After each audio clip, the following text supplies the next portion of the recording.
Москва. Тоҷикону ӯзбекҳо сокинони хонаи пиронсолонро аз сӯхтор берун карданд. Коронавирус дар Тоҷикистон.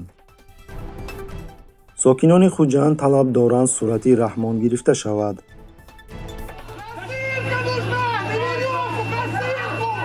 рӯзи 8 апрел дар яке аз хонаҳои пиронсолони шаҳри Москва сӯхтор ба амал омад.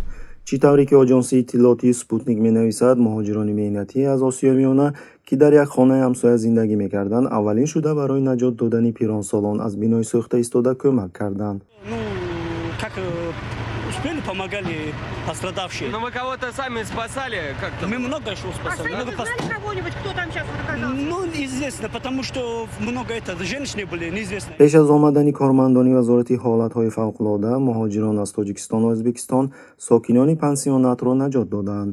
оташ бо сурати тез паҳн мешуд ва ҳама чизро сонияҳо ҳал мекарданд. муҳоҷирон аз пансионати мазкур беморони хобида ва шахсони дар аробаҳои маъюбӣ буда, ки наметавонистанд худашон ҳаракат кунанд, берун мебароварданд.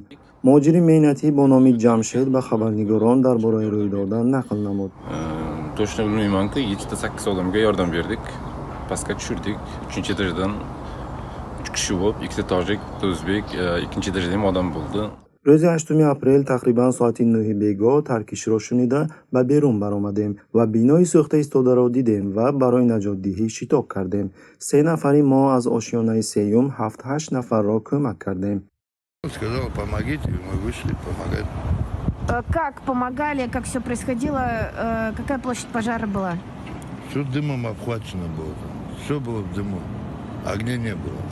аммо дар сароёсати кумитаи тафтишоти Русия дар шаҳри Москва гуфтанд, ки дар кӯмак намудан баъзе шаҳрвандони ғамхор иштирок варзиданд, бидуни зикри он, ки онҳо муҳоҷирони меҳнатӣ буданд. И поднялся там, у меня где-то минут через 20-25 минут пришли МЧСники. Я как узнал одного там имя Женя. Вот с Женей мы поднялись, где там пожар был, обнаружили бабушку, которая она живая. Его тоже оттуда вытаскивали. ёдрас мекунем, ки ин бори аввал нест, ки мусулмонони кишварҳои Осиёи марказӣ худро ба хатар партофта ва баъзан таҳдид ба ҷони худ, ҷони мардуми Русияро наҷот медиҳанд. масалан, ҳангоми сӯхтор дар маркази савдои зимияи Вишняи шаҳри Кемерово, шаҳрвандони тоҷик Маҳмуд ва Фарзон тақрибан 50 нафарро аз бинои сӯхта истода наҷот дода буданд. Все орут, все бегают. Мы лишь бы быстрее, сколько сможем людей здесь в магазинах полностью освободить магазин. бо нуфузтарин мебошанд ва албатта сиёсатшиноси маъруфи тоҷик Парвиз Муллаҷонов дар бораи мавҷудияти сирояти коронавирус дар Тоҷикистон изҳороти муҳим кард. дар ин хусус ӯ дар саҳифаи фейсбуки худ навиштааст: коршинос менависад, ки маълумоте, ки дар кишвар ягон шахси сироят ёфта мавҷуд нест, шубҳанок мебошад. аз нуқтаи назари мантиқ ва ақли солим ин боварибахш ва боэътимод намебошад. қабл аз ҳама Тоҷикистон мисли баъзе ҳамсоя кишварҳои худ кишвари пӯшида нест. бо сатҳи феълии муҳоҷирати меҳнатӣ ҳаҷми интиқоли мусофирон ҳамеша баланд буд.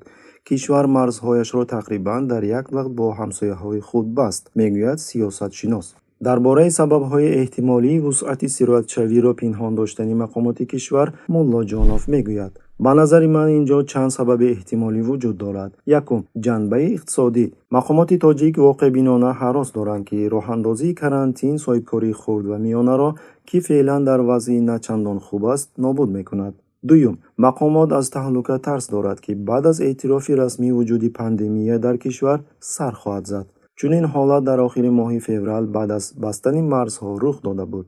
он замон мардум дар ҳарос афтода маводи хӯрокворӣ хариданд, ки боис ба болоравии нархҳо дар бозорҳо шуд.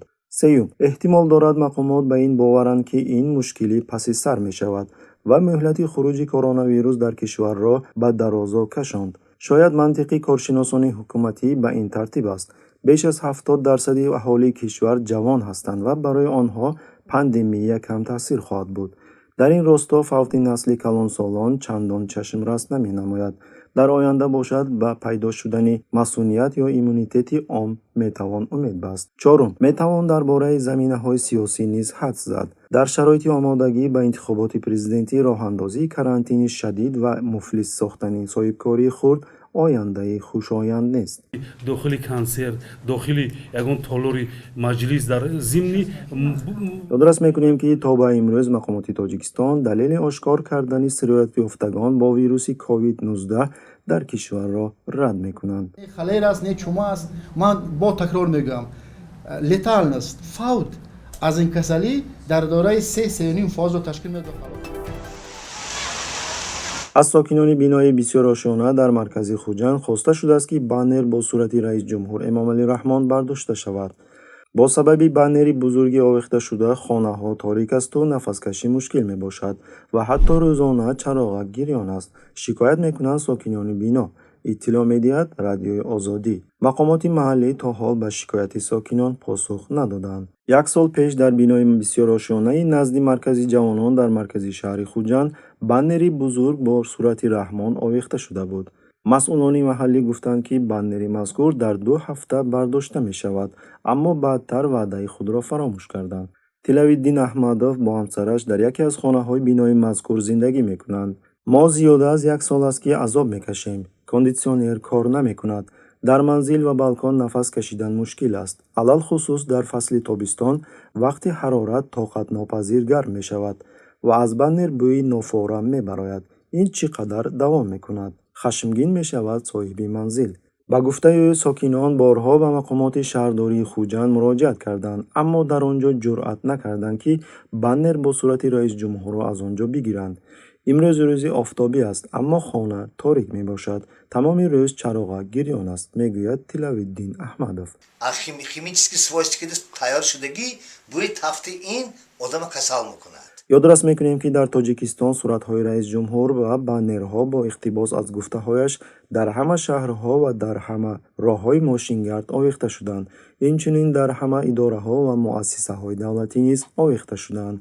طبق اطلاع رادیوی آزادی سال 2018 دادگاه ولایت ختلان ساکن دهه پخت‌آباد ناحیه خراسان عبدالحکیم توابوف را پس از تنقید برای آویخته شدن صورت نوبتی رئیس جمهور رحمان در برانگیختن کینه و عداوت عیبدار دانسته به 1 سال زندان محکوم نمود.